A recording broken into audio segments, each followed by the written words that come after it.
All right, welcome back to Shoot Me Straight with Eddie and Dave. Dave, unfortunately, is not with us today because he had a little family emergency he had to take off to. But we have an awesome guest that I'm stoked to have down here, a local, well, from Pensacola area. Or Gulf Breeze? Gulf Breeze. Yeah. Kevin Lacz, former frogman, author of The Last Punisher, and then you work at Regenesis. Right now as APA, right? Or not? So I work with Regenesis. So I work at Trident Medicine. That's our medical clinic. Okay. Yep. Yeah, we'll get into that for sure. Get more details. But yeah, man, I'm super stoked to have you down here. I knew, we've ran into each other, I think, a couple times at Regenesis when I've gone up there. But it's cool because we're from the same era of sort of the teams, and I think the way I look at it, I'm like, that little era back then is definitely.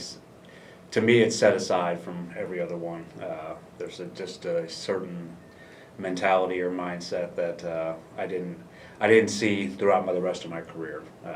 So it's cool, and then we know a lot of the same people as well. We were neighbors here at Team 3, and I was at 1 for a bit. Yeah, but yeah, thank you for coming down, man. I know the drive is sort of a pain, but I appreciate it. No, I appreciate it. It's great to be here. It's the drive's actually a lot nicer. When I first moved down here, that road through Destin when they were building it was like Beirut, and now that's kind of pushed our area. So as long as I got out of Gulf Breeze, the drive was smooth, and it being the holidays, never down the road. But yeah. So you mentioned the era. I was just this summer I went to Oregon with a couple guys that we all know.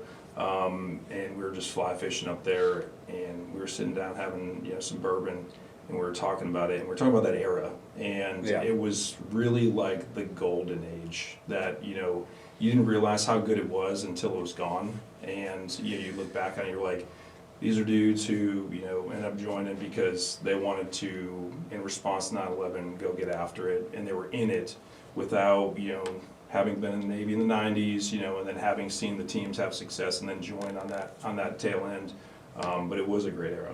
It really was. And like you said, I think we took it for granted, definitely back then, just because it was, you joined and pretty much went, you were going to war, which is what we all wanted, which I think is also that mindset sort of sets us apart a little bit, because we knew we are going to war. This is why we signed up.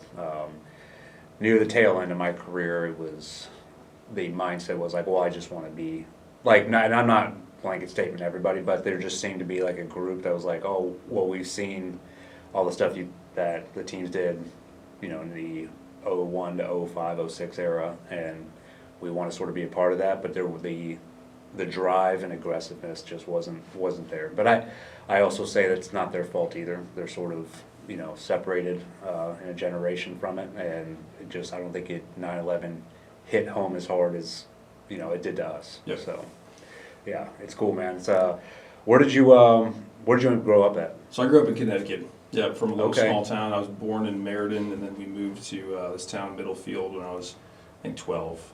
Small town, 3,500 people. There's 3 golf courses, 1 little ski resort, and a whole bunch of open space. And I played a litany of sports growing up, and then ended up going to an all-guys Catholic prep high school in Middletown called Xavier High School. Okay. And I spent 4 years there, did well academically. I played. I ended up switching to swimming in my sophomore year. A buddy of mine, I had played basketball growing up, and he was like, "Dude, you should really try swimming." And I was like, "Dude, Speedos." No. He was like, "Give it a whirl. You might actually think it's kind of fun." So I ended up switching to swimming, and what a fortuitous change that happened to be.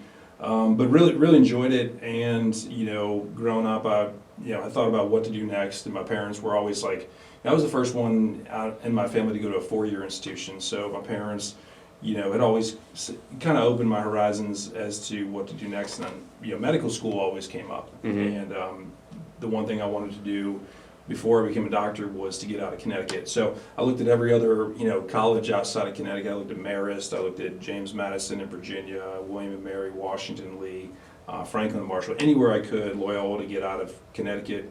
And I ended up at James Madison, and I got down there, and I apparently I didn't talk to a guidance counselor because I took like calc, organic chem, I took zoology. Shooting for the stars. Yeah, and I ended up with a 0.7 GPA my first semester. So Holy all this shit. hard work I had done, graduated in the top 10% of my high school class, just like down the drain. And my parents were like, "What are you doing?" And I was like, "Well, it's kind of like a lesson learned, okay?" I went down there, I was a bio major, and I ended up, partying and rugby and drinking was my, triple major after that first semester. And somehow I convinced them to fund another semester, which the grades kind of got better a little bit. And then, at the end of that first full year, the dean of academic affairs was like, "You're still a freshman, you need to go to summer school." So I ended up doing summer school.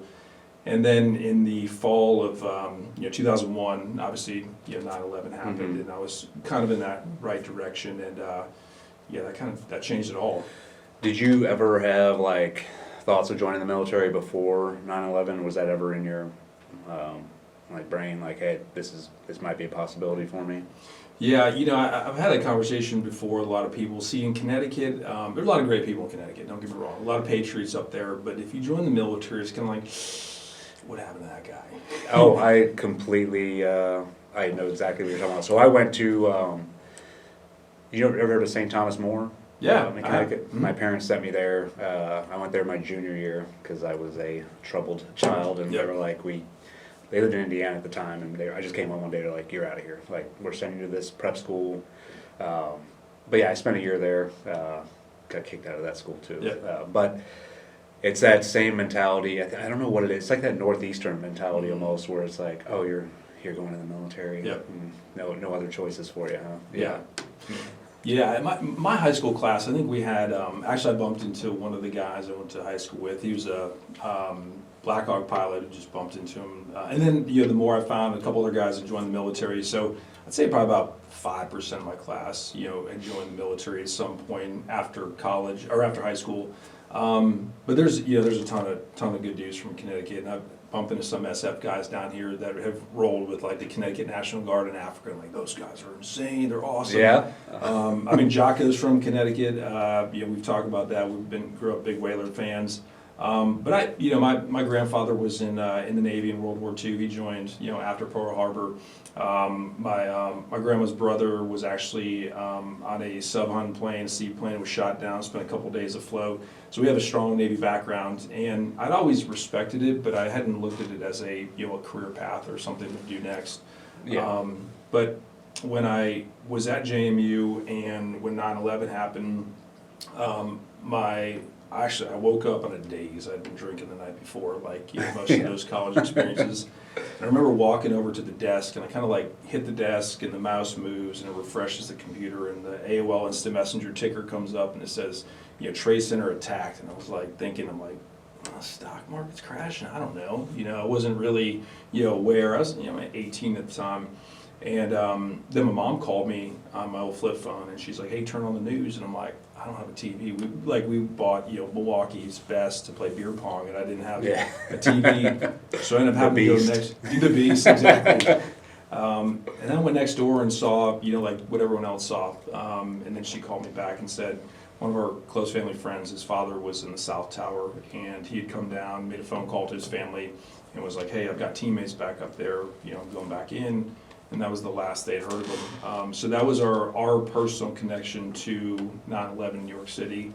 And I remember that being at JMU, like a lot of kids or family members had worked at the Pentagon or been some sort of association with the military in Virginia.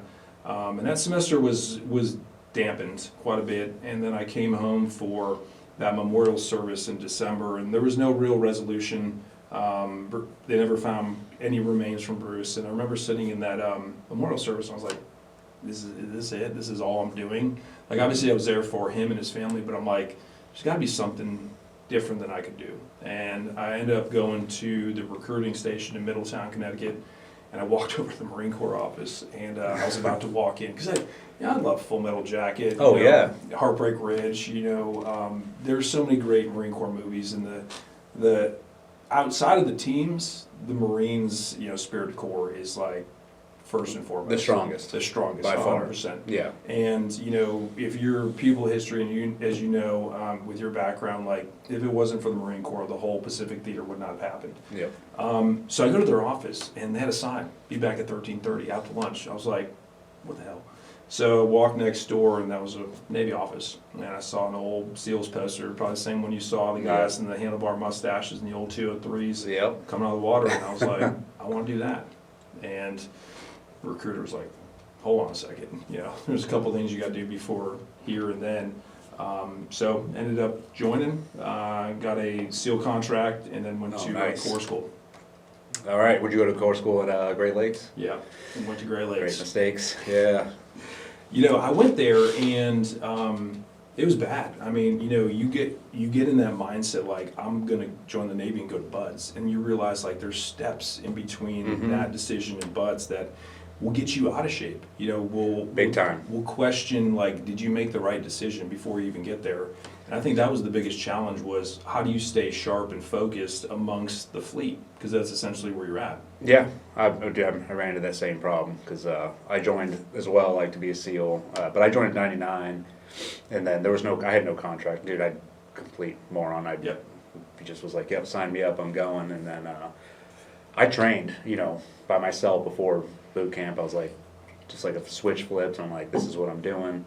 But then once you get to boot camp, you are let down. You're like, dude, this is not. I was expecting Marine Corps boot camp. Yep. And Navy boot camp was not it. It was folding Yep. your clothes and making your bed. And I'm sure you did the same thing, like finding times to beat yourself and like in the bathrooms Yep. at night, or like trying to stay in shape on your Yep. own. But really, looking back on that, I think that there's a testament to that too, where now they have the program set up to where they all have contracts. It's like, and they're separated at boot camp. They're like, we're gonna, cater and make sure you guys stay in shape, which is great. It's supposedly that's like getting more numbers, but it's not. From when I was an instructor, I didn't see it. But I think there's something to like, no, if you want this, you have to do it on your own. Nobody's gonna sit there and coach you through it or tell you, you have to look up like, what can I do to get in shape for this? And there was a lot of that there was not a lot of information back then either on how to get in shape for Buds or what it was going to be like. You had to select a few books. Obviously, Stu Smith, Yep. the Bible, Yep. that's pretty much what I did, his 12 weeks to Buds workout. Dick Couch, the I Warrior Elite. read that cover to cover. I just 100 times. just gave it to a kid the other day. Yeah, I mean, that and then the Discovery Channel. 234. Yep. I was obsessed. I'd watch You're that. the VHS. Yes, dude. Yep. In my barracks when I was with the Marines, I would just sit there and watch it over and over. But, Yep. I mean, to me, I'm like, if you want to go that route and be a SEAL and go to Buds, I do think there's something to it where when it's a challenge just to even get into the program. Because I'm sure like you, by the time I got there, I was like, dude, there's no way I'm quitting. Because I put way too much work in to get here. Yep. Yeah. Yeah, and I think, the chief I had in boot camp actually gave me some of the best advice I've ever had in the Navy. He's like, take half your paycheck and put it away. And I was like, that was golden financial advice, like, for a 19-year-old. And I was like, dude, I'll just take half my paycheck and, like, out of sight, out of mind, and ended up buying my first house with that. So, I had some good takeaways. Obviously, reading Ben Milligan's book, By Water Beneath the Walls, like, you learn a lot about the SEAL teams, and it was good to learn about Big Navy because, the Navy's impressive. The Navy's done some phenomenal things throughout the course of U.S. history, but I had enough of the regular Navy by the time I left Corps school. Yeah. It was like, it's time to go to Buds, and, was not going to be deterred. I'm very proud, having been in the Navy. My grandfather, ended up coming to my graduation ceremony that was up in Wisconsin, and great memories, but it was like time to go to work. Yeah. And I was relieved to get to Buds because all that anticipation, it had been close to, because I scruffed for about 4 months afterwards. It was about a year after I joined until I finally got to Buds. And I think you're right. It's another distillation process that it filters out people that may make mistakes out in town, or they may, may not be as disciplined. And I think it was a crucial step in the process that I'm kind of disappointed they went away from. Yeah, I mean, it is what it is, I think there's definitely some benefits to what they have now, Yep. Just prepping kids and making sure they're good to go. But at the end of the day, I mean, because I was an instructor first phase instructor from like 2011 to 12, Mhm. and they had that program going, and Yep. Every class was like, this is it, cream of the crop, like, this class, no one's gonna quit, and we would get these same exact numbers each and every time, and we're like, we're not doing anything different here, so I don't know, I was like, I didn't see, I was like, well, what I did see is those groups of kids that they were in boot camp, then went to the Great Lakes program, and then came to Buds. They were together like for that long. Mhm. So when they were in Buds together, when one of them wasn't, like when one was ducking boat or just not putting out, there was no like, they would be like, no, just stay. Like they were, where in my class, it's like, dude, if you're ducking boat, you're getting punched in the face. Like, Yes. get out. Like, we don't want you here. Yep. And so it took them a long time to get to that point. But it was funny to see little dynamics like that. Yep. Well, don't get me wrong. The kids are much smarter. Yeah. They're in great shape. It was an anomaly to hear of a guy that had a 4-year degree and then enlist. Now it's pretty common to see Yeah. that. So the guys they're smarter when they arrive at the team. That presents its challenges as well. I know when we went through, there were GED waivers. There was some college. A bunch of criminals. A bunch of criminals that realize this is a healthy outlet for your criminal behavior. But I think it was a great cross-section of the population, and you couldn't just, the Navy would spend millions of dollars trying to figure out, like, what's the algorithm that gives us who we have at the end of the day, and they couldn't come up with one, and I think that's the beauty of the training, and I think it's been the bedrock of training from day one is, like, it breeds out an individual that has a quality that you can't test for, and I think that's what makes it special, and, that quote from that Reader's Digest that I just reread from 1967. He's like, it was a former SEAL, Scott Leon's like, I'm not going to speak bad about any other group, but they're just not like us. And I think the training is true. Like it calls an individual that's just not like his peers in the regular population. And that's what makes the team special. Yeah, for sure. I mean, I get asked all the time, like, what is the one characteristic that the SEALs are looking for when they're going through Buds, and I can never like pinpoint like, oh, this is what it is. It's just the dudes that refuse to quit and just keep going, they're a little off, I guess. Yep. But it's not in a bad way. It's just like these people are different, and they refuse to, like, they have a goal and they refuse to quit. You can do anything to them and they'll just keep going. But then that encapsulates grit, resilience, all that, which, yes, but there's something there that's like, we're all a little bit off. Yep. 100%. And guys are like, well, I need to do this. I'm like, dude, if you met Ryan Joe Biggins, he could have gone through 6 Buds in a row and never had a 6-pack, but he would never quit. He was the guy that you go out on a 24, 48-hour Overwatch, and he's like, hey, you want to go for a run? And most of us are like, I want to chew Copenhagen, drink water, chill, and play video games. And he's out there pushing the envelope. And I think, that's just something you can't take a test, you can't do with a PFT to figure out. It takes months and months of, not just the physical, the mental, but just that stress on a human being to find out, is that person the dude you want? Yeah. So how was Buds for you? You started in what, 245. Yep. 245, and then I had a back injury at stealth and concealment at the end of first phase, and then got to second phase. And at that point, that herniated disc was bad enough. I ended up getting rolled back. Buds was challenging. Don't get me wrong. I'm not a runner, but I'm a consistent runner, so that's something I had to work on a ton. The swimming, that stuff was relatively easier. But I had a great class, though. We had some, Beto was in that class. Wobig was in that class. We had some awesome dudes. Sotelo. Carlos Mendez.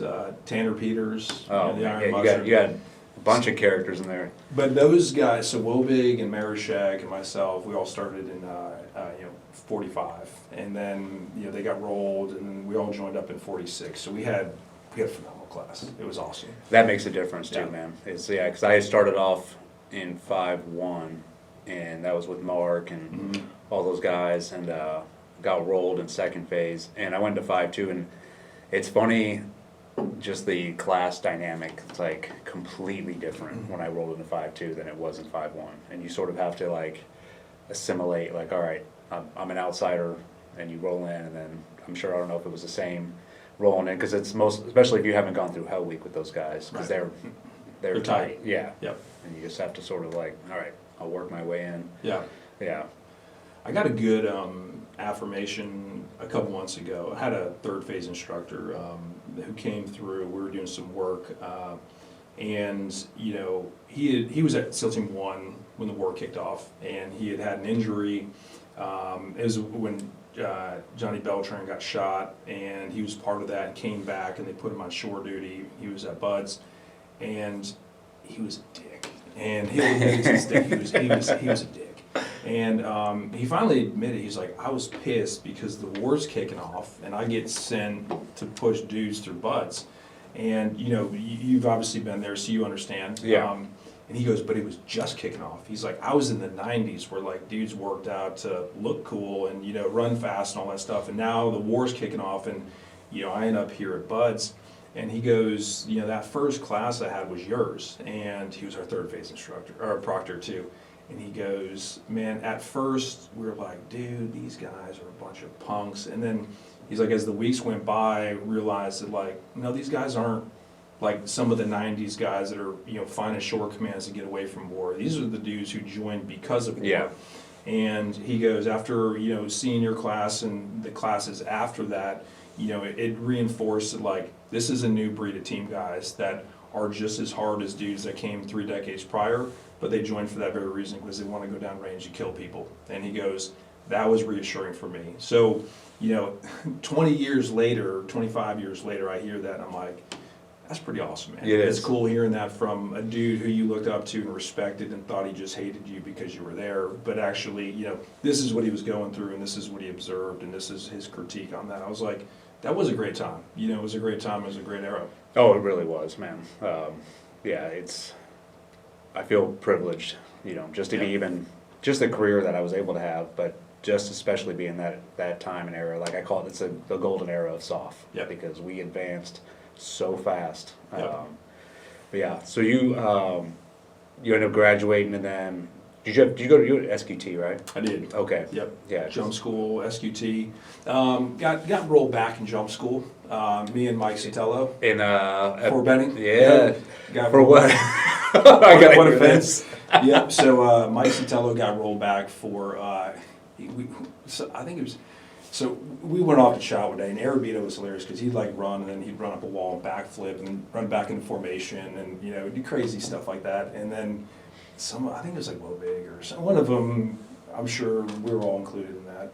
It kind of dared him because you could only carry 2 drinks at a time in the chow hall. That's right.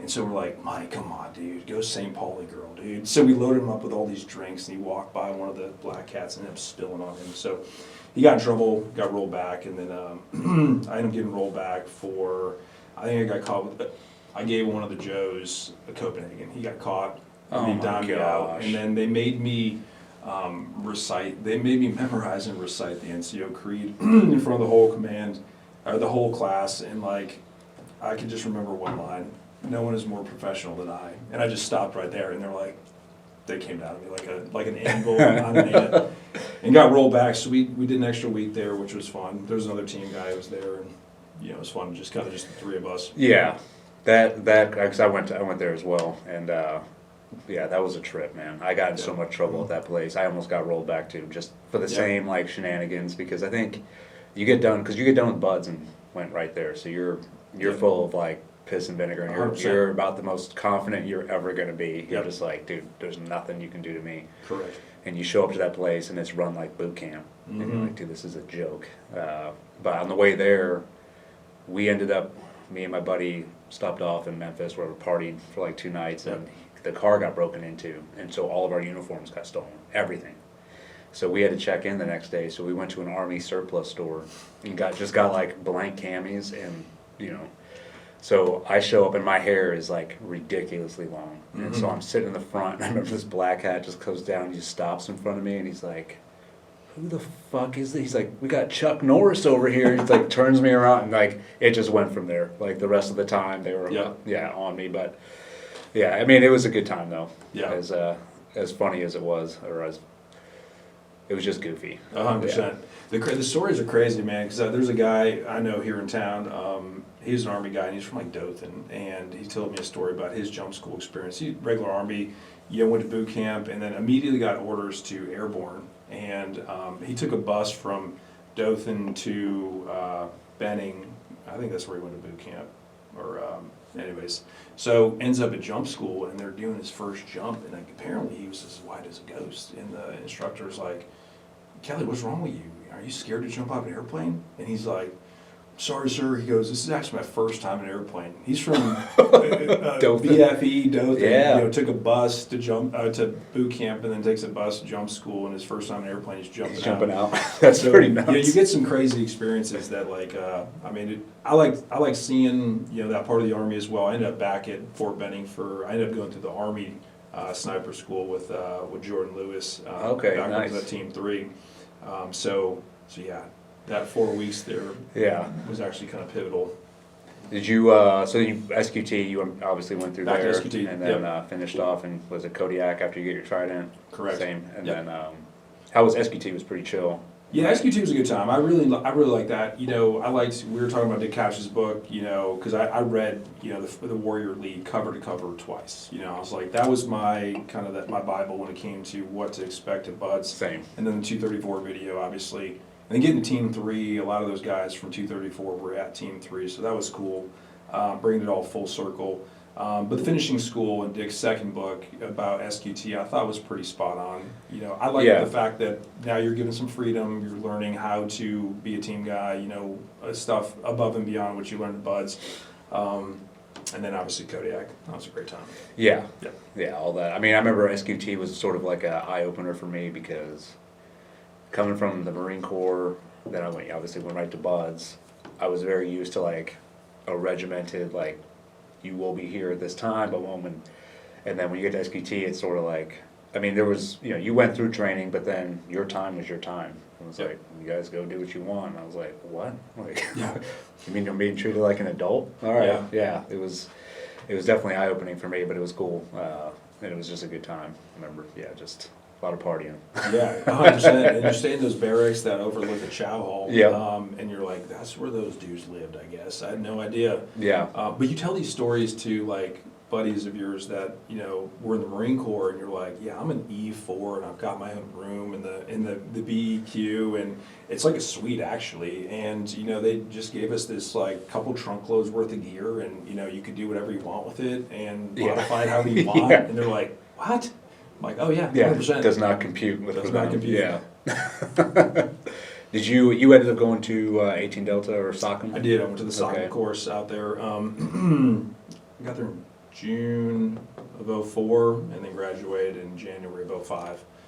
That was a great course. Yeah, I must have just missed you, because I went in 2005. Okay, so you're probably class right after us. Yep. A couple, one or two classes after you. Yep. Yeah, that was. Very good course. That was tough for me. I got rolled there. You did? Yeah, the first phase, all the testing. Yep. I think I got 76 or 77 on a pharmacology exam, and they were like, nope, and then went back through again. But that's, it was what it was. To me, I was like, I had a hard time. I had a hard time at school regardless. So it was just studying, and that was like a whole like relearning how to do that again. So after I got rolled, I had to put my big boy britches on, and be like, all right, dude. And I was up till 3 a.m. studying for tests. But then once the hands-on portions came on, I was fine. Yeah. Well, the hard part too is not only you have to go back, and you've been physically pushing yourself for the last 2 years. Yeah. And everything you learned in high school or some college up to that point, you kind of like unlearn, and you're like, I'm just gonna be a team guy. And then you want to go to war so bad, and they're like, oh, remember that decision you made to be a corpsman? Yeah, you got to pay up on that. Oh, dude. And so, first of all, you're mad because all your buddies are going to like Mosul and they're getting after it. They're going to Baghdad or going to Afghanistan and getting after it. And you're in SOCM. And it's a very important job, but you get turned into a shooter very quickly, and then you have to be a corpsman again. Yep. And that's what made it, I Classroom think, setting. Challenging. Carlos and I were actually roommates throughout SOCM, and so that helped having a solid person to study with and go through it. But I liked the gradual progression, and just the application, using those skills downrange, proved to be pivotal. And that course has since become phenomenal. Like, we kind of were at the nascent stages of. Yeah. of it. I that was the best course I've ever been to. As much as I went kicking and screaming, I did not want to be there. The initial, same reasons. Actually, Mark, who graduated an SQT class before me, came over and was recruiting for team, like, for your guys' troop. And so I was like, dude, I want me. Yep. And then they were like, well, you got to go here first. So I went there, and they pulled all the team guys out the first day, and they're like, and it was another team guy instructor, and there was probably like 6 of us, and he's like, hey, who doesn't want to be here? Like, seriously. And I raised my hand, I'm like, me. Yep. And he's like, okay. He's like, everybody else leave, you just come with me. And I was like, oh shit. That's that easy, huh? No. He Yeah. took me in an office, and he was like, you little piece of shit. He's like, if you even fail one thing, he's like, I'm taking your trident. He's like, I can't believe, and which rightly so. I was like, okay, I guess I'm staying here. Asked. Yeah, so I was like, I was like, I want to go to war. Yeah. Like, this is what I signed up for. But it ended up being the best call. I mean, because as you know, you're going on every operation. Right. You're needed. Yeah. So, yeah, it paid off dividends. And No, it's huge. I mean, it opened my eyes. Like I said, when I went to college, I wanted to be a doctor. But it opened my eyes, being a corpsman, working those cash sites, working with the surgical team overseas, and seeing PAs for the first time. For me, it was like, oh, I don't have to go to medical school. There's another route that I didn't even really know about all that much. And then just that connection with corpsmen and the early PAs back in the 60s. I'm a sucker for history, and just that connection was huge. So it ended up being a transition that I made getting out, becoming a PA, and it started with going to Sockham. Yeah. How was checking into Team 3 as a new guy? It was good. Yeah. It was good. I was there while they were still deployed. So, it was a couple months, actually. I got there in January, they didn't get back till April. It was great. Marco Juvara was there, and he ends up sending me to free fall school. I ended up going to Army Sniper, but the most eye-opening thing was my platoon chief was Tony Frati. And Tony, I met him. He's like, Kevin, you're going to be in Charlie platoon. I was like, great. And he goes, there's 3 things you need to know. He goes, you need to be early. He goes, you need to have a pen and paper, and you need to shut the fuck up. He's like, that's all you need to do as a new guy. And I was like, I can do all 3. And that was awesome. And then we were there. Team 3 came back from Baghdad. They were doing that rip, and then Jocko came over and took. He was the TU commander for Charlie and Delta, and then we kind of hit the ground running. Yeah, you guys had was a task unit bruiser, Yep. right? Yep. I remember you guys had a good crew over there. We did. A bunch We of really good did. dudes. Yeah. Yeah, from top to bottom, it was solid. From the Master Chief on down, Marcus, and then you've got Jocko, Tony, Pepper was there. He was the troop chief, and then Leif was our OIC.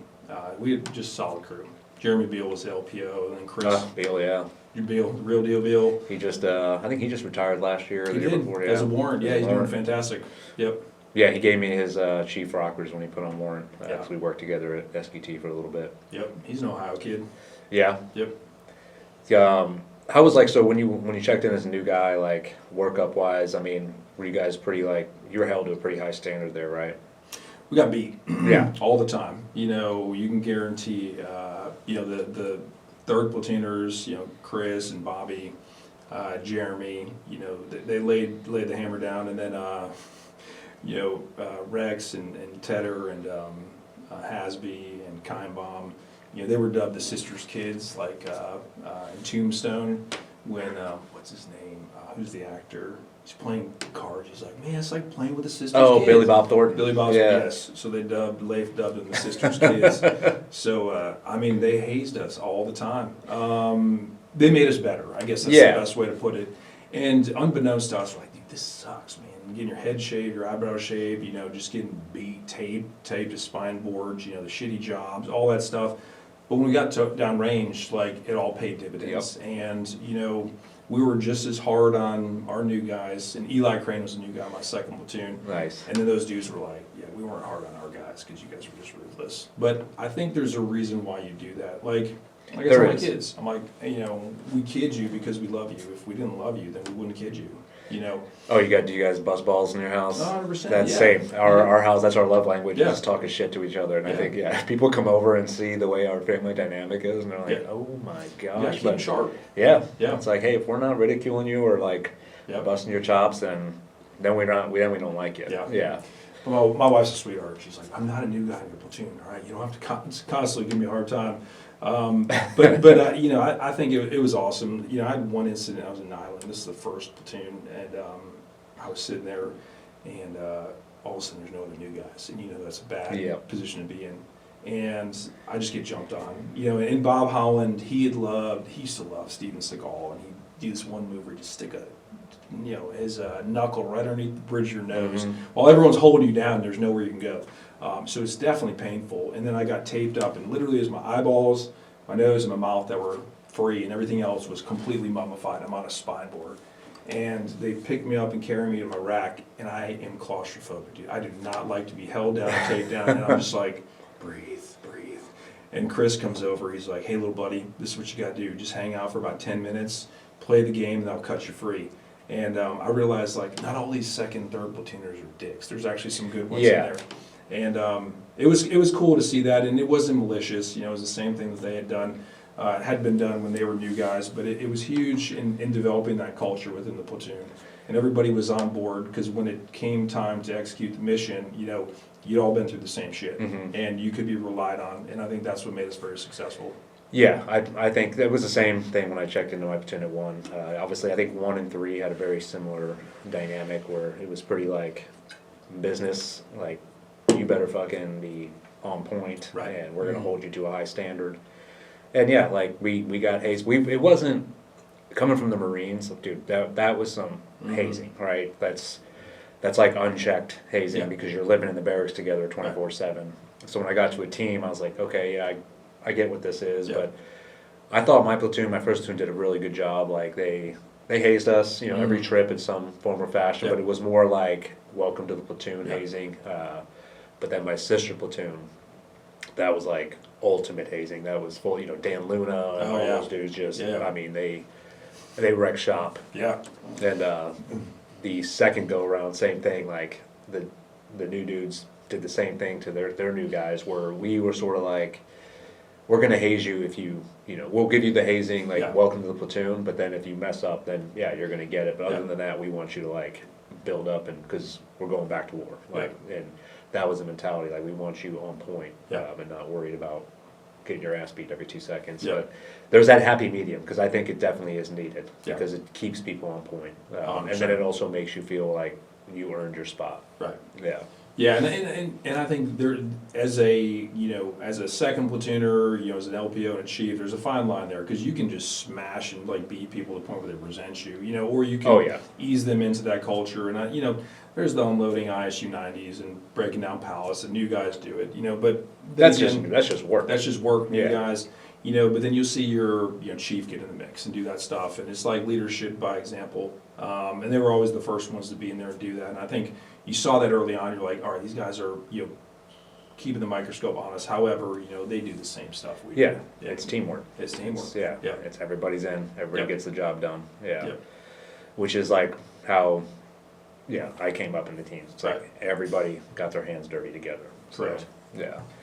So your first point was to Ramadi, obviously, and that's what the last Punisher. Yeah, we wrote that book. Yeah, and we ended up going to Ramadi, and we were supposed to go to Baghdad and do that whole buyout mission. And then last minute, they opened that Marine battle space, and for us, and we ended up going out there. And I remember flying into Spengalem, so we flew from Bangor to Spengalem, and I remember sitting there watching like CNN or something playing. It was like new images from Ramadi. I was like, oh shit, dude, they're getting after it. Because really, we didn't have like a ton of information coming out as to what we were walking into.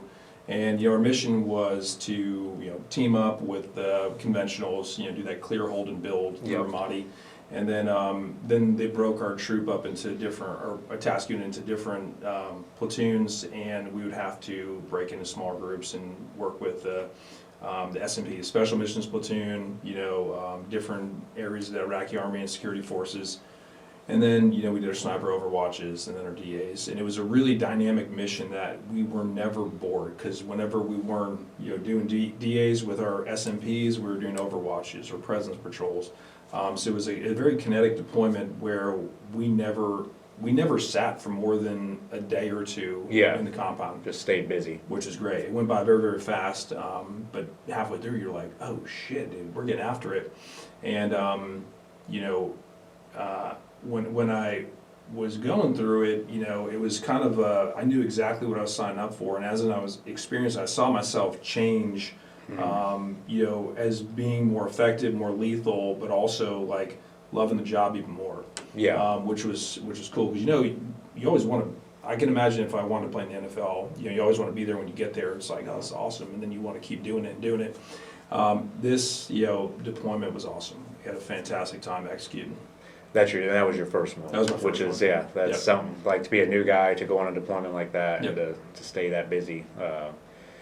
It becomes, that's, because I remember, like, going through the rest of my career, because I was very lucky, too, to have, like, very good deployments, and I remember talking to the new guys, and, we'd be on a really dynamic deployment, and I'd be like, listen, you're going back, I'm like, just know, like, you might get sent to Guam next time, and this is what your expectation is, and I'm like, you're very privileged to have this deployment, and I'm saying that you should fight for another deployment like this, but don't let that affect you negatively, because I saw that happen where, guys go to 2 combat deployments, and I was the same way, and you're like, oh, now you're going to Guam, and you're like, dude, screw this, it's it becomes very addictive. Like, this is all I want to do. And that's true. You get emails, because back then you could like email back and forth, and your buddy's all talking in code and stuff, and he's in Paycom, and he's like, "Beats great," you know what I mean? The sounds nice, and you're like, "Dude, I'm eating, chow hall, and a mermite, eggs that are green,"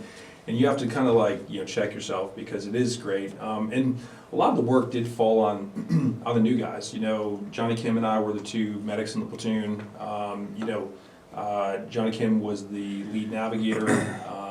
The most underachieving SEAL. Yeah, if you feel like you're overachieving, read his story and realize you're nowhere close. Go look up Johnny Kim and all his accomplishments.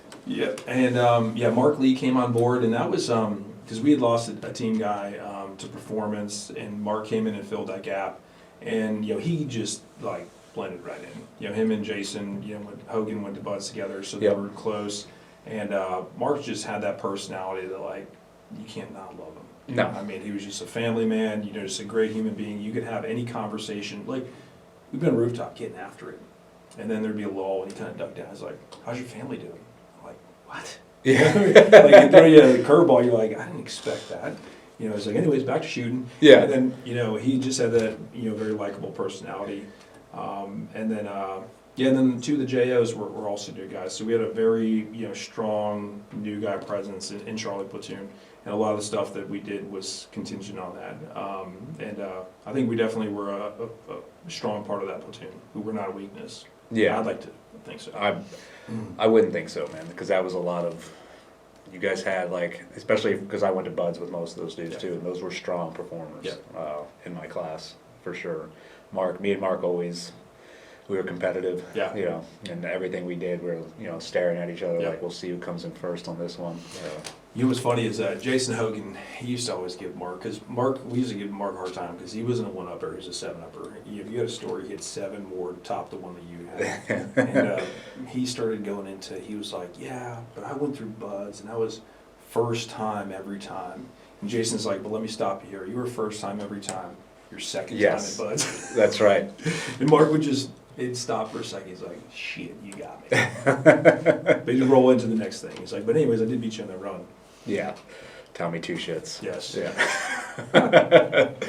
That was obviously, you got the book, The Last Punisher. There's a lot that goes into that deployment. I know. Just, you guys were getting after it. I remember we were going through workup while you guys were going through that. And we were getting all the AARs, and obviously when you guys lost Mark, and then Mikey, that was a big one. I remember I was in Shaw's when that happened. And then obviously Biggles, coming back wounded, but then ended up dying in surgery later on. Yeah, that was a lot coming, especially early on in the war. Like you guys were sending back those ARs and taking some heavies, and we're like, oh shit, which was another factor in like that just drove us even harder to like, no, we need to like push the envelope in training because we cannot let this happen. Right. Yeah. Yeah. It's when I wrote that book, I didn't want to just write a memoir. I remember, before deployment, Grossman came by and started to give his courses like on killing, on combat, and take it for what you will. Like I really liked his. There's a certain percentage of the population that can go do the job and then transition back, and that's the theme that we wanted to kind of show in that book was you can take an ordinary dude who really didn't want to join the military, wasn't for, wasn't against it, just really wasn't on his radar, and then joins given a catalyst event, and then goes on a deployment like this, and in kind of that progression in development, like physical and mental progression, and near the end it gets heavy, having to be in the platoon, being in that platoon, and then having Mark as your swim buddy. We assault that target on 06, and I run up the stairs, and as I'm coming down, he gets shot in the head.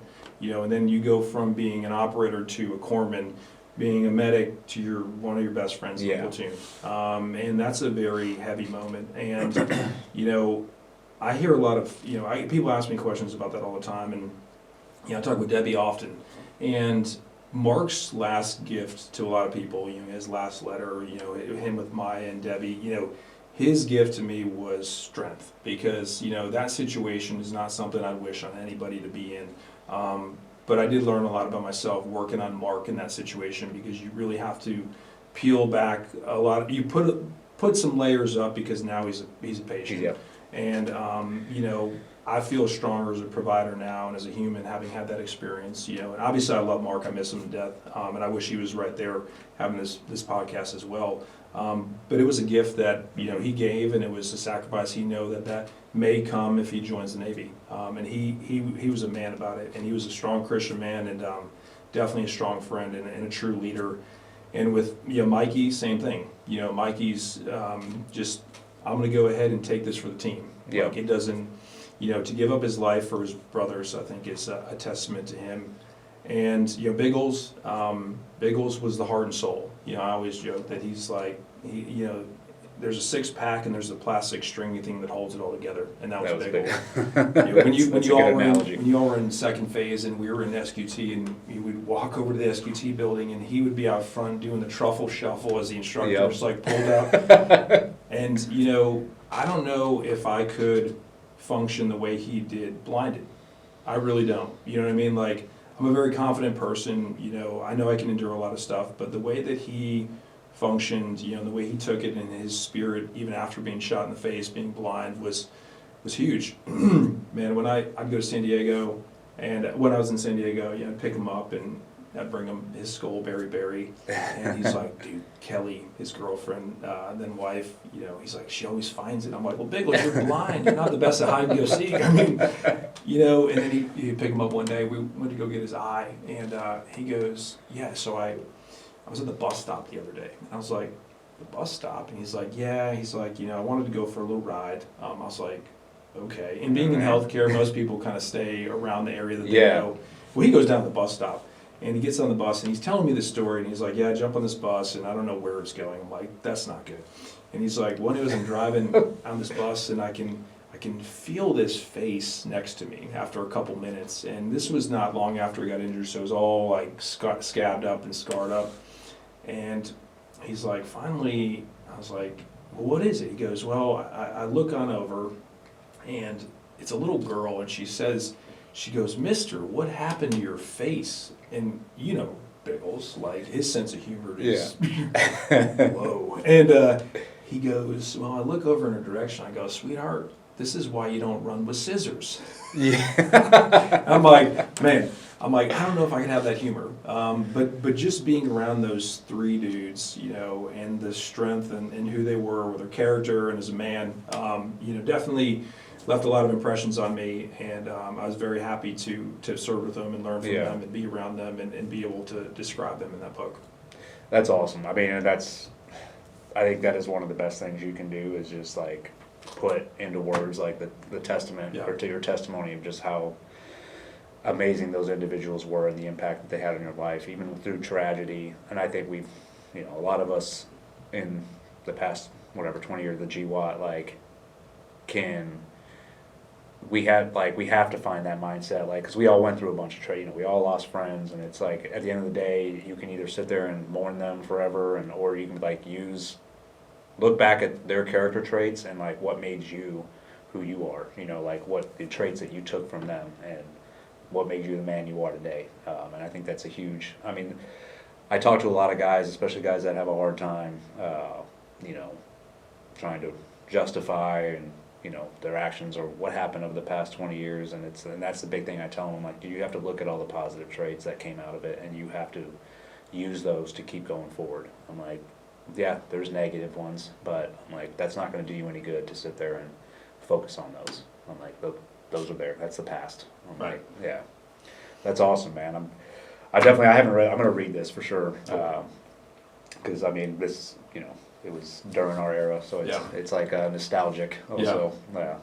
Well, I think it's good. You know, like it was like, I'm sure with you, it was a hard decision to write the book. Oh, brother, you know, I was going to ask you, like, what do you write it? Do you not write it? Mm-hmm. You know, do you go down that route? Are you that dude? And look, what did we first start talking about with this? It was like books and like movies and stuff that we watched. And, you know, that era of Vietnam era SEALs are gone. You know what I mean? You know, the 80s, 70s and 80s are gone. The 90s are gone. You know, our era's gone. And what remains is the written word. Mm-hmm. You know what I mean? The truth and being out there. And I think that's important. You know, like a lot of doing these podcasts are great. A lot of people don't know that this place exists, or you know, this community exists. And they need to hear it, because, I don't know, maybe it's just me, I feel like we're pretty normal. Yeah. And I really do, because we're able to go do those things that most people in the world, you know, haven't had the experience to do or can't do and have done and come back, and we're able to, and you know, people like us, I think they always try and label and put us in a category like, hey, there must be something wrong. You're a broken toy. You're a broken toy. And the SEAL teams are the land of the misfit toys, but we're not broken. And I think that if you have been out of this country and you've been into places of the world that we've been, you realize that the world is very savage. And you realize that most people don't live to 95 and die in their sleep. They die very violent deaths and very savage deaths. And I think, you know, being a person that can articulate in our books and our stories, you know, it lets people know, like, they need people like us out there, and we need to inspire the next generation to do that. And if we don't do that, I think we are very self-centered, and we just took our experiences and kept them in a box. And I think it's important that we talk about that and inspire the next generation, because I have met a lot of badasses that can and will go do that job. They just need more reinforcement. Yes, I could not say it any better. I think we've talked about on this podcast before, just the recruitment problem in the last 4 years, you know, and my thing is, like, there's no inspiration.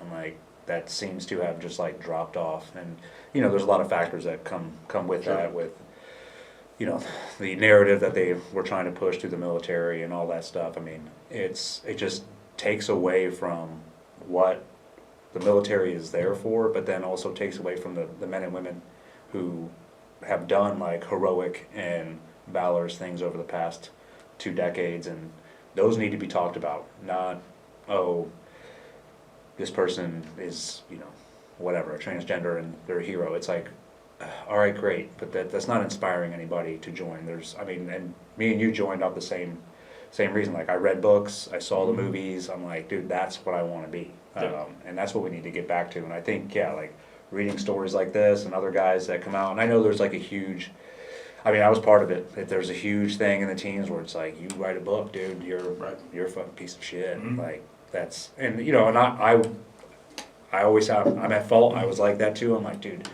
you guys are writing books, but then you realize when you get out, you're like, okay, as long as I think you do it in a very you write the book and do it in a very professional but also like humble way where you're like, hey, these are the men that I worked with, this is what I was around. And because I know when I wrote my book, I had a hard time writing it just because of the words that I said when I was in, and it was like almost like, dude, I'm betraying myself, or but the story needed to be told, and it was, a lot of people were. I had a lot of team guys like, dude, yeah, write it, like this is what this needs to be written. But I made sure when I went through it, there was no I.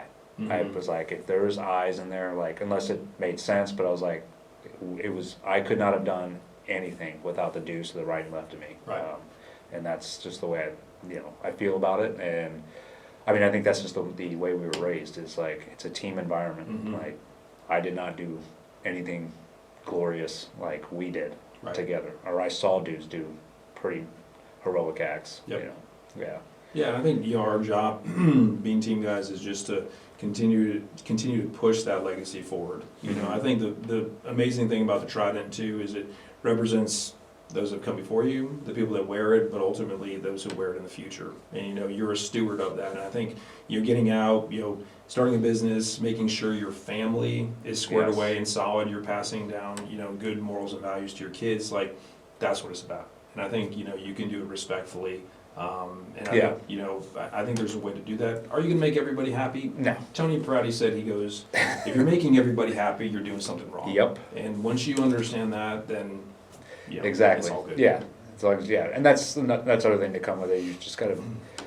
I mean, we already do have thick skin, so at the end of the day, it's like, all right, man, great. You don't like me. That's fine. Sweet. Like, I guess I don't need you to like me. Right. That's fine. Yeah.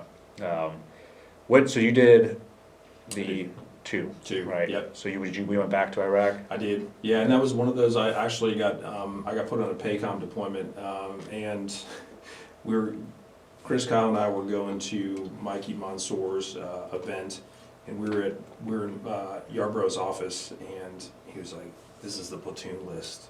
You're going to PACOM." I was like, "I don't want to go to PACOM." He's like, "Why? I need another corpsman." And so just simply switched some names out. And obviously, Brian knew the switch had been made, but he didn't act like it was that big of a deal. So I ended up going back to Iraq with Chris. He was a LPO at that time. Jimmy May was the OIC. Okay. Jason Torrey was the chief. We brought the Iron Mushroom, Tanner Peters, into the platoon, so that added a little variable. But we had some awesome guys in that platoon. Had a great time. Went to Western Iraq. We were in Al Qaim, Rawa. We went down to Rupa a little bit, up to Tal Afar, and it wasn't as engaging but we did some pretty cool stuff. A lot of cool stuff out there.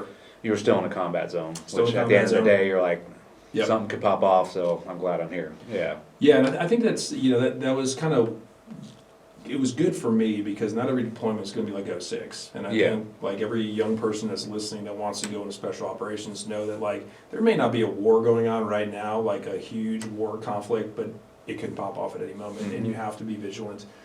So that was good for us, and we did a lot of more clandestine stuff, which I liked, and got a little bit more autonomy. Chris ended up going to Baghdad, so I rolled in as the LPO. So I got a lot more leadership experience, and it was a good time. We had a great time. Had some great new guys. Shoot, one of them's in Congress right now. So is that Eli? That's Eli. Yeah. So we had some strong performers. He's doing strong work up there too, man.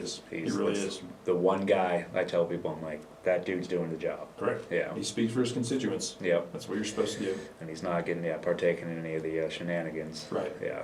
He's a strong dude. So that was your last one. That was my last one. Did you decide like, hey, I'm bouncing after this? Yeah. So at that point in time, there was after Bush left and Obama came in, I had two really, really good deployments, and I joined because I felt it was duty of mine to do that. I really enjoyed it. A period of time I thought, hey, I'm gonna go and screen. I'm gonna go ahead and continue. And then I meet my wife, and she didn't deter me from staying in the military. But I looked at like at this point in time, I'm 28 years old. I've had awesome deployments, and what's next? And I was like, if I go ahead and take this experience and I carry it on into school, then into the private sector, I think I can do all right. And a gentleman from Team 1, Igor, remember Yep. Igor? Mm-hmm. We're at a party and he's like, dude, you should really take a look at the VA. There's a lot of opportunities when it comes to educational benefits. So I ended up, I was rated for my back at the time, and I was able to get into the vocational rehab program. So took the test, and I was like, hey, I want to be a PA. So they ended up covering the rest of my undergrad, and then PA school at Wake Forest. And that's how I finished up in the transition Nice. out. How long was that? I had 2 years of undergrad to finish up because I had a little bit of college. Mm-hmm. And then the PA program is a master's program, so I had 2 years. 1 year didactic in classroom, and the second year all rotations. Yeah, practical application. Yep. How was that compared to 18 Delta or SOCM? Yeah, so, right. So undergrad was different. Within a matter of months, I'm going from Iraq to a liberal arts education in Connecticut. I ended up going to UConn because at that time, Connecticut was one of the few states that gave in-state tuition free for veterans, so I moved back to my home state. And I was a political science major as well, because I knew I wanted to go to grad school, but I was like, I really kind of enjoy this, academic combat. So as a poli-sci, I get all my prereqs for grad school. And we were talking about spouses, and my wife kind of kept me on the straight and narrow on that, like, hey, this is where you want to go. You want to go to grad school, stay focused, because I got out in 2010.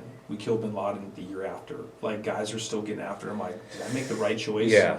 And I'm in Connecticut, where like 4 team guys have ever come from. So did I make the right choice?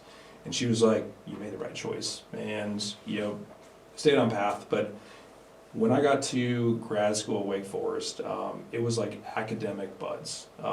You have these brilliant young students who come out of undergrad, and they are as smart as can be. And then it's me who's 10 years removed to school. I've had some anatomy and physiology here and there, a couple courses here and there.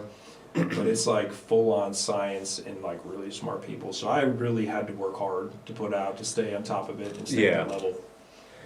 You just struggled through that, or was it? I passed. I did fine, but it was like, as a team guy, it's like I've got to be in the top 10 in my class. I got to constantly push, and it was challenging. My son was 2 at the time, and then when he turned 3, our daughter was born. So we've got 2 kids going through grad school.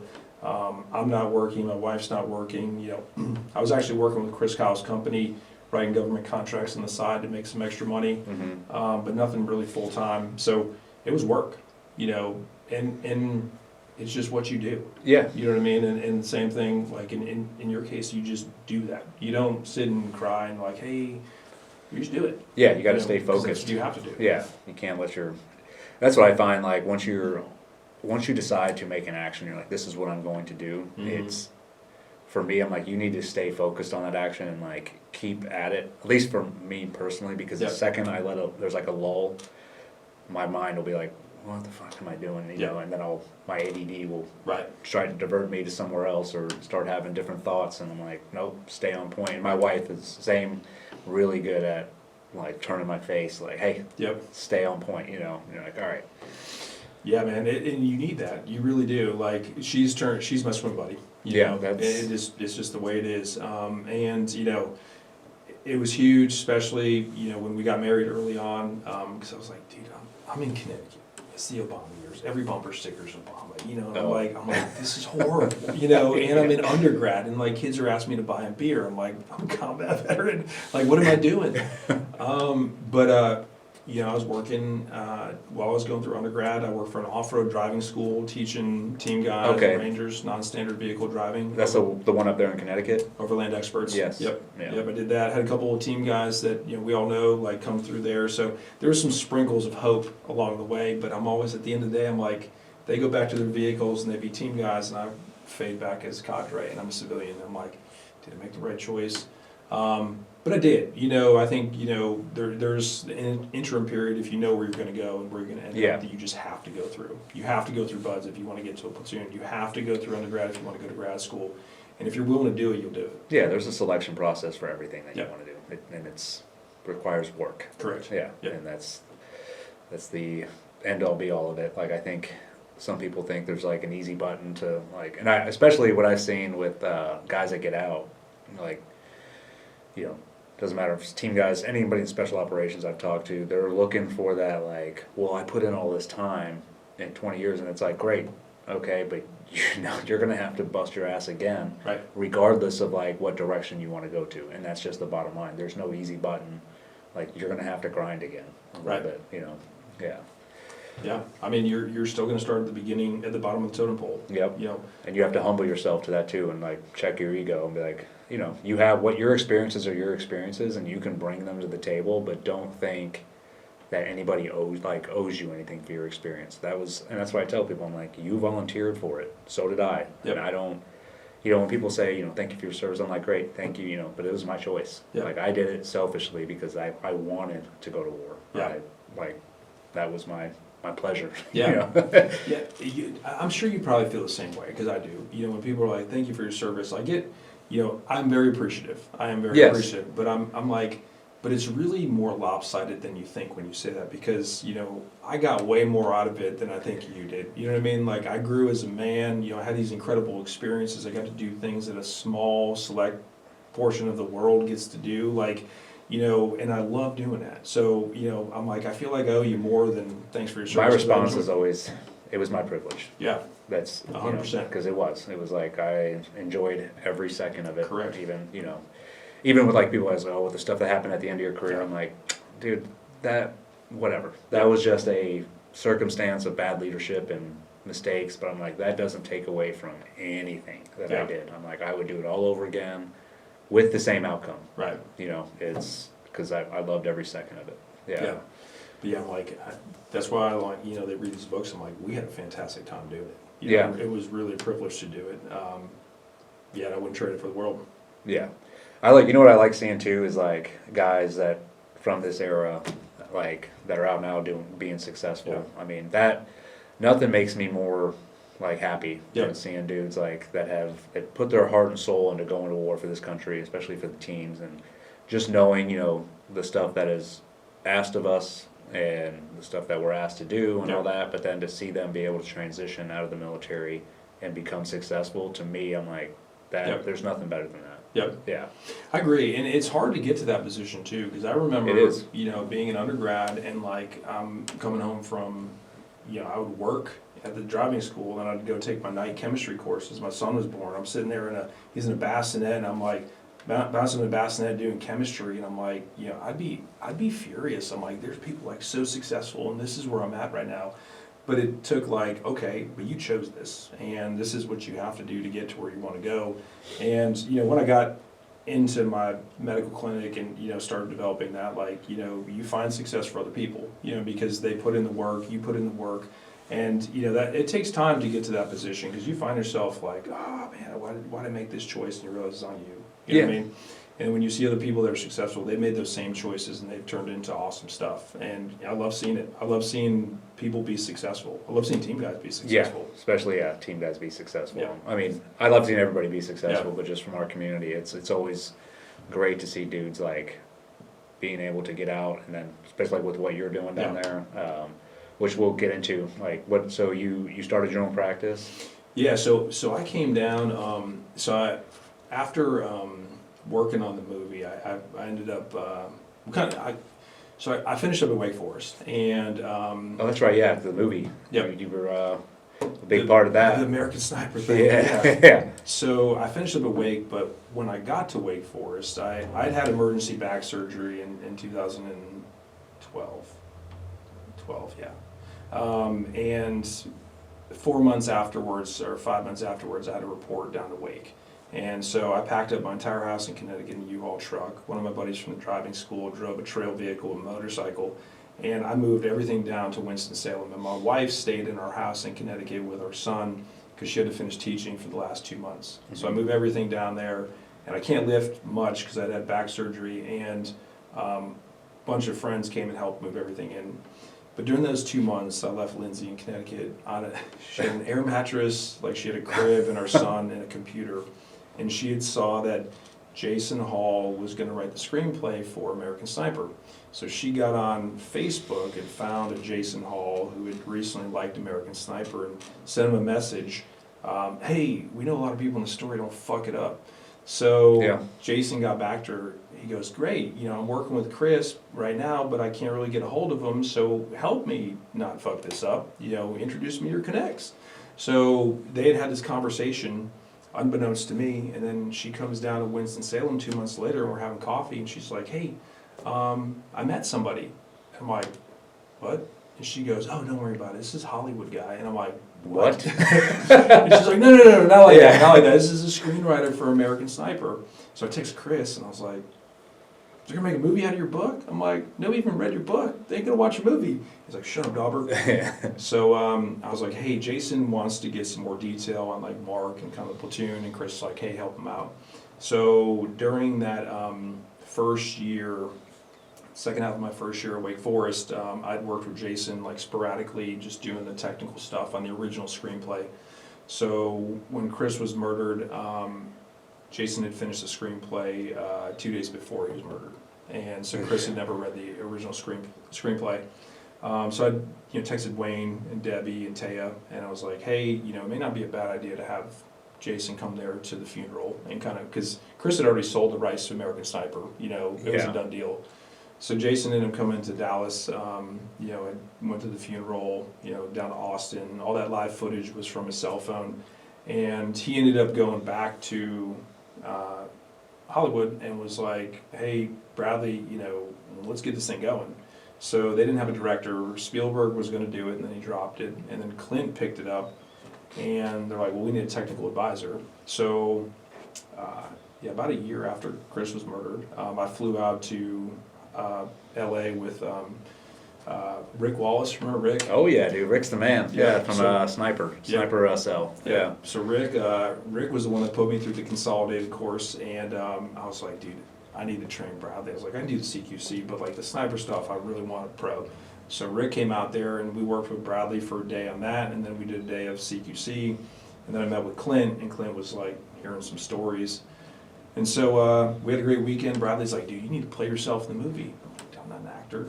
I'm SEAL. He's like, well, we need to work on that. So go back to North Carolina. I end up getting some sides, read the sides, and Clint gets a hold of the sides in the video, and he's like, boys, damn good, get him a job. So I went out to LA, That's awesome. and then 3 weeks later, I find myself in like Morocco filming American Sniper, where I'm a technical advisor and I'm acting in it. So it was pretty wild, and I'm in a full-time grad school program, which Yeah. they were fortunate enough to give me, some leave time to finish up. Was that a pretty cool experience, being able to do that? It was, yeah, it was. People were like, well, how real is it? I'm like, it's Chris Kyle's story, but it's through Jason Hall's words, Bradley Cooper's action, and Clint Eastwood's lens. I mean, it's far from actuality, but I think it gets the message across. What I like, so I remember when it came out, when I watched it, I was like I was sort of like that. I felt like the deployments were jumbled up a little bit, and I think if you had to be a team guy to understand, like, I think they missed the mark on like just the rotations or whatever. Yeah. But what they definitely hit home, and I remember, and I've talked to many couples that have seen it that were in at the time, is just the dynamic between Taya and Chris, and like, him coming back after multiple, and you're not there. And what was funny is my wife, because I was on my 5th or 6th combat rotation when that came out, and she just like looked over at me, and she's like, that's you. And I know like every other husband probably got the same thing, that had done that. And I remember like watching, like, dude, am I really like, is that how I act? But it is. It's like we all carry that same trait, where it's like I'm still back. I'm going back over there, Mm-hmm. and I'm not completely at home. And I thought they captured that like 100%. Yep. Yeah. Yeah, Clint's a storyteller. Yeah. And, he's not a Ridley Scott. Like, I envisioned, I was like, oh, it's going to be like Black Hawk Down. You know what I mean? It's going to be just like that. And then I'm asking Jason, I'm like, dude, we didn't go through Buzz together. Like, and he goes, put yourself in the audience's seat. Like, you, in the span of 2.5 hours, you have to understand all these characters and formulate the story. And we still have to introduce the themes and all that stuff. And I'm like, oh, that's Hollywood crap. Yeah, I don't really see that stuff when I watch a movie. You know what I mean? You don't. I guess you don't see it until you actually, Correct. go through it, and then you're like, okay. And Yep. you start looking at other movies, like, maybe everything is not too detailed, but it gets the point across, or it gets the story across. Yeah. Yeah. But Clint was great. I mean, he's an artist. He's he's phenomenal. Yeah. He is the most impressive dude. You know, he'll spend 8, 10 hours, 12 hours on set, and then he goes to the gym afterwards. You know. Oh, really? Still getting after it? Still getting after it. Sharp as a tack. You know, Bradley was a true pro. All those actors on that set were phenomenal. Yeah, They it really seemed were. like they had a bunch of good people on that. Yeah, I was trying to think who played. I forget. I can't think of it. It was the who played Double D. It was a black dude. Oh, Corey. What's his name? Oh man. Yeah. I know you know what I'm Yeah, talking about. yeah. It was funny to see like trying to pick out the characters like, oh, that's who that Dickerson, is. yeah, yeah. That's who that Yeah. is. Yeah. Yeah, it was funny, man. But yeah, I thought it was a great movie. It was well done. And then you came out with this afterwards, right? We did, yep. So we were planning on moving to Dallas, actually. I was going to work trauma surgery in Parkland. And, you know, in the meantime, I got linked up with Dr. LeMay when he was over at Andrews. And one of the guys, one of my buddies was going through Exos at the time, doing the Eagle Fund. Mm-hmm. And he had met LeMay, and LeMay was looking to hire a PA. And I was talking to Lindsay, and she's like, well, how far is Dallas from the ocean? I was like, a long ways. And she's like, and now she grew up like Navy brat. Her dad was a 30-year Navy captain, so she'd bounced all around the place. But she grew up like in Jacksonville. And when I mentioned Pensacola, she's like, Redneck Riviera? She's like, really? So I came down here and rotated and got picked up at the airport, went down to the beach, and I'd never seen a beach like this before. Never been down here, and I was like, I'm sold. And small community, and then it's been great for our family. And so we've been down here 11 years. I started working with LeMay, and Dr. LeMay was at Andrews, and he was doing physical medicine rehabilitation. And when I came down, he started Regenesis, which was a holistic approach to medicine. And we started pretty small, just seeing local patients, and then a lot of operators, and then we've kind of grown it. Bigger portion of civilians and a lot of military groups, a lot of different foundations. I work with Debbie Lee's America's Mighty Warriors, Steel Future Foundation, Dave Rutherford's Operator Foundation, the STEPS program, Angie DeJarnette for soft spouses, and then I have a lot of civilian clients as well. And so 3 years ago we started Trident Medicine, so it's all under our brand now. Oh, that's awesome. Yep. So yeah, because you guys moved into that new house or building, yep. a couple, was like last year? We bought it, yep, we bought it last October. Yeah, because I got hooked up through Seal Future Foundation. So That's when right. I got out, Johnny Wilson, who we went to Buzz with, I went to Buzz with, and he's like, hey, dude, like, go down to Regenesis, get your blood work done. And that's when I first met LeMay.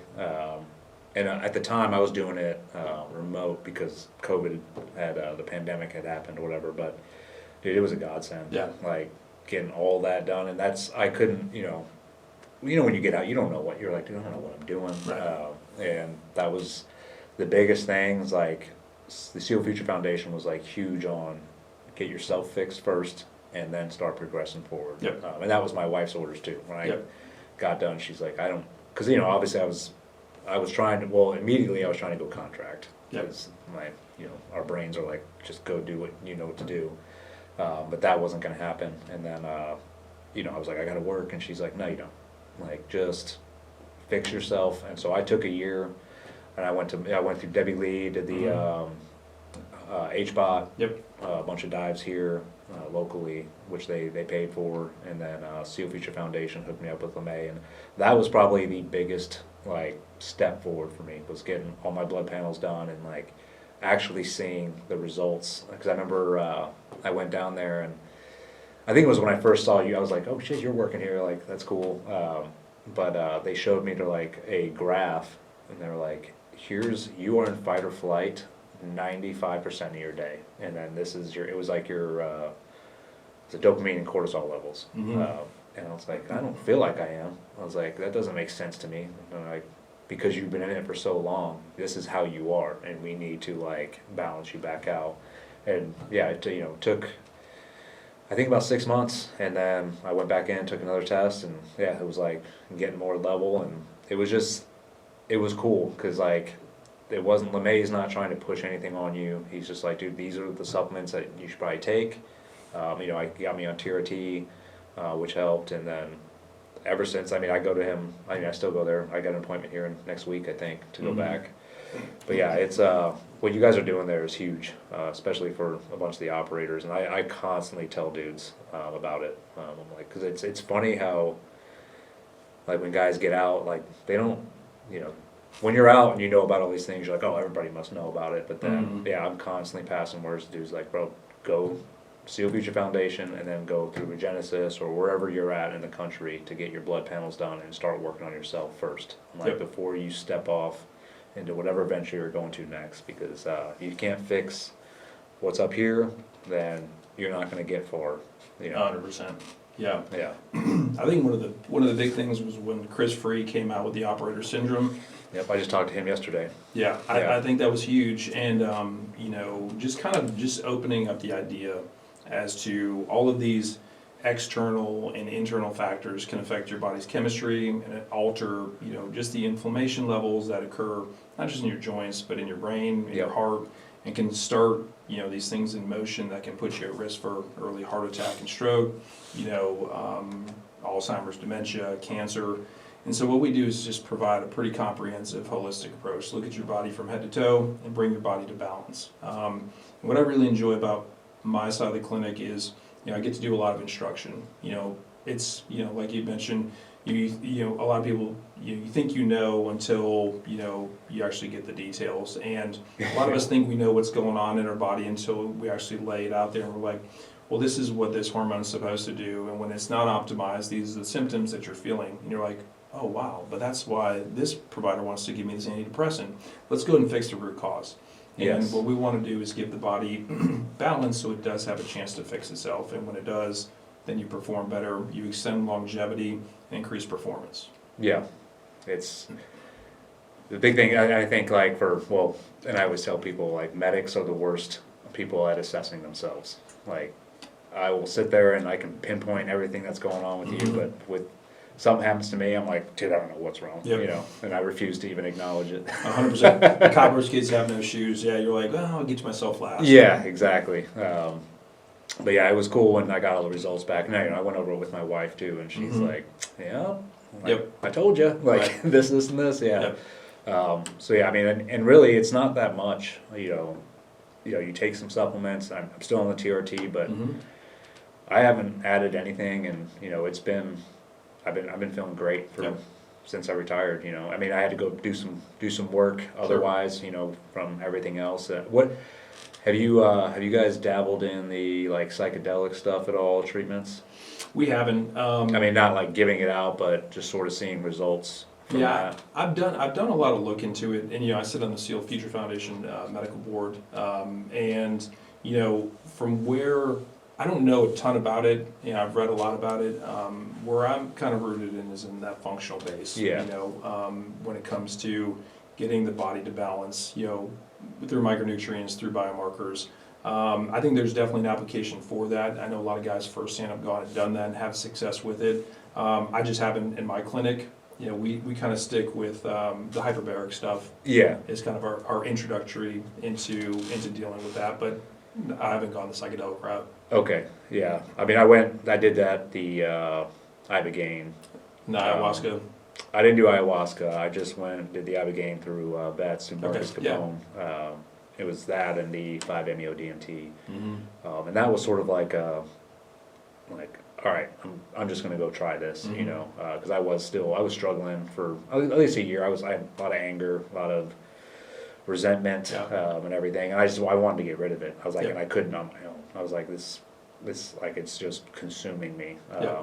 and that definitely did help. It pushed me in the right direction, and I think there's benefits to it. I definitely think, you know, I wouldn't say like don't do it. I'm like, Right. but I feel like the way it's being pushed is like everybody should go do it, and I'm like, you got to be real careful with that, man, because what I found is like I had, you know, a great experience. I came back and I was like, dude, I feel like I should, but at the end of the day, it's a drug. Yeah. And there's a dip, and Yep. the dip happened for me like 2 months later, and I was like back into. Like, well, I'm back, and I can see how people are like, well, I gotta, you know, because I know guys that have done it like 6, 7, 8 times, and I'm like, dude, to me, that's not the answer. Right.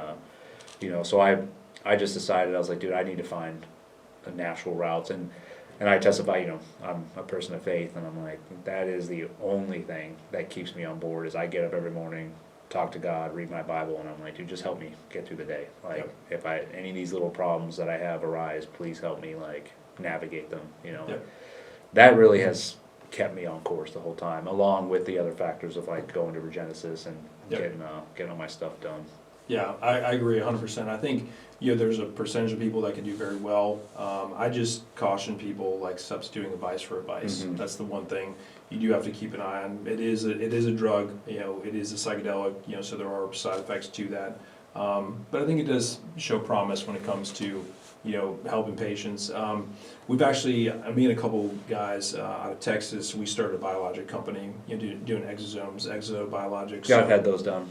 Yeah, so there's a lot of, I like going the naturopathic route, and I think the psychedelics, in the capacity do fall naturopathic, but I letting the body regenerate on its own. And the one thing with the brain, I think with operator syndrome, with the more impact to the brain, the more trauma to the brain, there are pathways that cannot be reestablished, and once you close those off, you close those off. And I think the one concern with psychedelics can be, what are you closing off? You may be opening, but what are you closing Yes.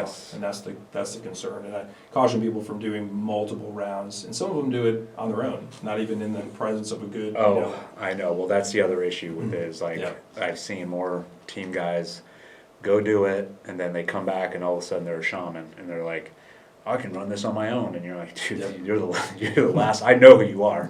You're the last person who should Right. be administering. Yeah. But it is what it is. I mean, I think guys in the special operations community alone, we all have addicted personalities Correct. in some form or fashion. So I think that's a dangerous thing as well. It's like, if Mhm. you telling them, like, this is the answer, like, just do this. Yep.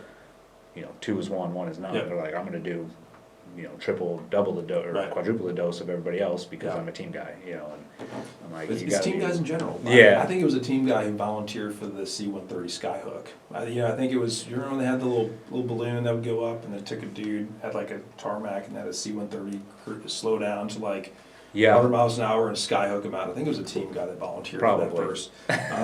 But I think what's good though is you need dudes like that leading from the front. Oh, You know for what I mean? sure. To kind of push these things that, granted, man, I when I see guys that are put on antidepressants and then their libido goes to hell, and then they're just complete zombies, like, that's not how you want to be. No. And I think you need guys that are willing to be proactive and push, more naturopathic routes and kind of push the envelope. I just want to make sure they do it in a safe way. Exactly. Yeah.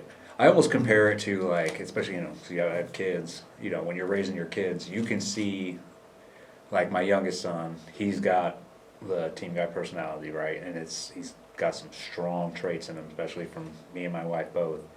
And really, it's just how you navigate, like, okay, these traits can be used for good or bad, and Yep. you need to, like, push them for good, right? Yep. And every once in a while you'll see, like, how they use them for bad, and you're like, holy shit, dude, like, Right. what the hell were you thinking? Yeah. But it's the same it's like team guys, you're like, dude, you have all the traits, like, Mhm. to be a successful, like, whatever you want to do. I mean, that's how you use those traits to get to be a SEAL. I mean, Right. that's not easy to get route to go. I'm like, and I tell guys, I'm like, just use that same drive and to push yourself in another direction. Correct. And the reality is, I'm like, dude, I know it, we're all looking for that same, like, I don't know, feeling, when we went to the teams and went to combat, and Yep. I'm like, dude, I don't know if you're ever gonna, like, find that again. I Right. think that's just expectation management. Like, if you keep trying to chase that, then you're gonna go down a place probably that Yep. you should be, which is, that's why guys turn to alcohol, drugs, and do Yep. whatever to try and get Mhm. that feeling back. But at the same time, I'm like, there is a purpose out there for you, and you can still have the same feelings. It just might not be as intense as the teams, but Right. you will get there. And I'm like, a lot of that has patience. Like, you Mhm. need to be patient with yourself. You need to give yourself grace. You're gonna mess up. You're Yep. gonna have issues. There's repercussions to the job that we did, but at the end of the day, like, if you are patient with yourself and give yourself grace and keep pushing yourself forward in a direction, you will be successful. Correct. Yeah. And age gracefully. I think that's another thing that I think people struggle with too. We're team guys. Like, I'm always going to be in bud shape. You know what I mean? Yeah. And then you realize you're like, no, I'm not. You know what I mean? No, Yeah. I'm not. And, there's nothing wrong with that. I think you can be very successful, as you age, if you age gracefully.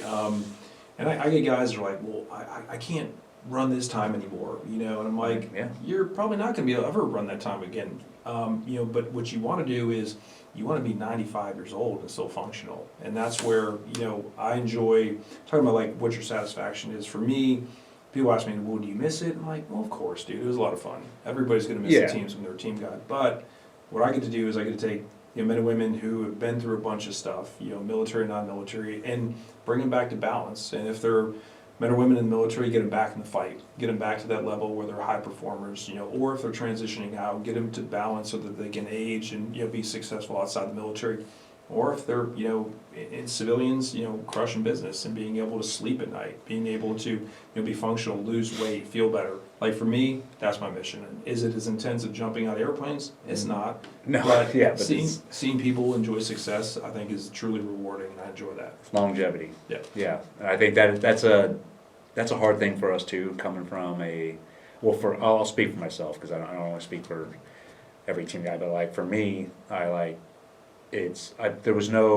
my thought process in the teams was like, there's no consequences. Like I never thought like 5-10 years ahead. Right. You're like, dude, what are we doing now? Like Yep. what's going on tomorrow? And I'm gonna push myself every day to like, and then when you get out, you have to sort of transform. Like, dude, I want to be here for my kids, especially my wife, especially Yep. 10 years down the road, and you do have to slow down a little bit. It's like, Yep. and I've found myself doing that as well. Like I used to work out like a maniac and just destroy myself daily, and then I just found, I'm like, dude, I'm literally like smoked now when Yeah. I do these workouts, and I'm no good to anybody. Yeah.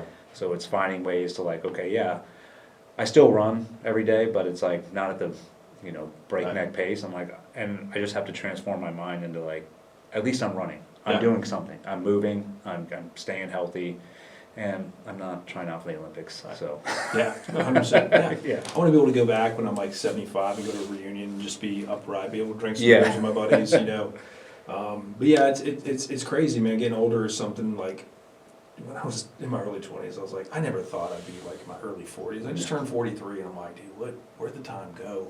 And my son had asked me the other day, he was like, Dad, if you did this, and I was like, Grady, my time's over. Like, I mean, like, I'm a man now. Like, I'm in my 40s. Like, it's, I'm your dad, I'm Yeah. not looking at a new career for me. I was like, it's your time. And I think that's the coolest thing that I get to do now with my kids is, like you're talking about your son, team guy qualities, like, push them in the right direction, open their eyes to things that I didn't see when I was that age, and position them so they can be as successful as they can be. And that's the coolest thing about getting out and having a family that, I never anticipated until I actually got there. And it doesn't bother me that I go from wake up at 5, go to the gym, go to a full day clinic, and then, do some work, and then pick my son up from wrestling or my daughter from gymnastics and rinse and repeat. Like, that doesn't bother me. It's like, that's what I chose, and I absolutely love it. The American dream. Exactly. I mean, and that's, Yep. and it's all how you look at it, right? Mhm. You can either look at that in a positive or negative light. You can be like, oh, what am I doing? Yeah. And I think that was part of my whole issue when I first got out was, I'd find myself running errands and going to the grocery store, and I'm like, what the hell am I doing? Right. But now I'm completely like, yeah. This is who I'm. It's good. I'm dad, and I'm a husband, and this is my legacy is no longer the teams or like it's my legacy is my family, Correct. and making sure that they're set up for success in the Yep. future. Yeah, that's good stuff, man, and that's what I love hearing, man. And then when you run into like run Mikey Sotelo, and he's got his family, so Bobby Weiler, he's got his family. Tanner Peters got his family. You know what I mean? You see these dudes, you're like, those guys were maniacs, and they've got strong families. You're like, that's a good dude. Yep. Yeah. And that's the huge success thing is Yeah. seeing marriages last. Yeah. Especially outside of the teams 100%. too, because I'm sure how many couples like they survive the 20 years Yep. and then they get out and they get divorced. Yeah. You're like, dude, I know. you guys already You been the through the hardest. brunt of it, man. Like, but it's but that's all on again for guys fixing themselves and Yep. making themselves a better human being, so Yep. they can be better for their families and Yeah. be good husbands and fathers. And there's something too, wisdom wise, like with families and stuff, like especially where our kids are, because they're 14, 11. You get in that grind of like the day to day practices and all the things you have to go to school and sports and homework, taking time with your spouse is key because, Mhm. we talk about it like, unfortunately, our kids will be long gone, in a few short years. And then it's you and your spouse. And if you don't cultivate that relationship and spend time with that relationship, you'll get there and your kids are out of the house, you're like, who is this human being next to me? Yeah. And I think people fall victim. I'm not there yet, but we do take time to, spend time together to make sure we don't fall into that trap. Oh yeah, I mean we make that a priority as well. I mean, but it's not. I'm sure, like you said, my wife's my best friend. That's my swim buddy now. Like that Yeah. is my ride or die. And Yeah. like we're just together all the time. If I'm not traveling, it's like we're hanging out, and the kids. But it's dividing your time. It's like, okay, because I'll make sure, you got to go spend individual time with each Sure. of the kids, but at the end of the day, the wife is the homestead. And I remember her, and she's a lot smarter than I am. And, when I was going through the teams, she's just like, you're like, at the end of the day, like, I'm going to be the one left with an old bag of bones that's broken and Yeah. got all these issues. She's like, no one else is going to be around there for you like I am. And, I'm a stubborn dude, so, Yeah. going through, you're like, yeah, all right, whatever, everything's Whatever. fine. Yeah, but then it is the truth. It's like, that's your rock, Yep. that you need with you at the end. So definitely, it's, for guys out there listening, like, take the time, spend that time with your wife, like, take her out, have set schedule. Like, my wife and I will plan like a 1 weekend a month, like, hey, let's go. We usually go see stand-up comedy somewhere. We're actually going to Yeah. see Shane Gillis in Oh, are you? Jacksonville. Nice. That was our Christmas present to each other, I think in the beginning of March. She's hilarious. Oh man, I'm stoked. But it's like things like that keep you bonded, and then 100%. yeah, Yep. because that did happen with us. It's like, like, who are I Mhm. don't even know who you are. Yeah. And that's come from deployments too. You're coming Yeah. back from 6-7 month deployments. It's like reintegration, but Yep. you don't want to do a reintegration when you don't have to. Correct. Yeah. Correct. Awesome, brother. Well, I think you got to get me going back, man. Yeah. Dude, thank you so much for Appreciate coming it, down yeah. here, dude. It was awesome. Awesome conversation. You got tons of great wisdom, man, and through all of your experiences. I'm looking forward to reading this for sure. It's going to be definitely nostalgic. I'm sure I'll, shed some tears during it as well. Yeah. It's crazy, man. The other day I was thinking, I was like, dude, some of these things are almost 20 years old. You know what I mean? Yeah. Like, I was talking to this one kid and I was like, I got back injuries older than you are. You're at that phase, and it's just it's that funny, that the humor of aging and, the wisdom you get along the way. You just never anticipate yourself being at that age, and you get there and you're like, well, shoot, that's 20 years ago. Yeah. But I'm glad we're able to look back fondly on those experiences, because at one point in time, it was the greatest thing going and we had no idea it was happening. Yep. I think, and that's a blessing within itself Yeah, right there. 100%. Awesome, brother. Well, yeah, where can people find you?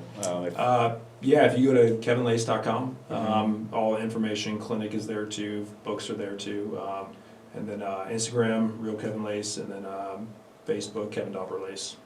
Okay, awesome. Yep. Yeah, go check them out.